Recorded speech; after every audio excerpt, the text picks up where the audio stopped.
সামাজিক যোগাযোগ মাধ্যমে নিজের মৃত্যুর খবর ছড়িয়ে পড়ার পর অবশেষে মুখ খুলেছেন ডাকসুর কার্যনির্বাহী সদস্য উম্মে উসওয়াতুন রাফিয়া। তিনি জানিয়েছেন যে তিনি সম্পূর্ণ সুস্থ আছেন। মূলত অন্য একজনের মৃত্যুর খবরকে কেন্দ্র করে এই বিভ্রান্তি তৈরি হয়েছে। ৮ এপ্রিল মধ্যরাতে রাজধানীর একটি বেসরকারি হাসপাতালে চিকিৎসাধীন অবস্থায় মারা যান জাতীয় নাগরিক পার্টির বগুড়া জেলার সিনিয়র যুগ্ম আহ্বায়ক ও ঢাকা বিশ্ববিদ্যালয়ের সাবেক শিক্ষার্থী রাফিয়া সুলতানা রাফি।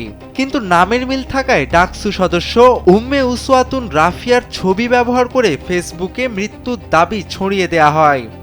দেশের মানুষকে প্রতিদিন সুরক্ষিত রাখার প্রত্যয় নিয়ে এলো safe round switch.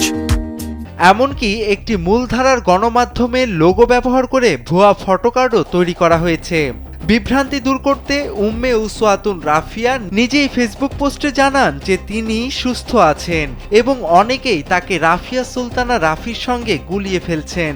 Rumour scanner টিমের অনুসন্ধানেও নিশ্চিত হওয়া গেছে ডাকসু সদস্য রাফিয়ার মৃত্যুর দাবিটি সম্পূর্ণ মিথ্যা ও ভিত্তিহীন।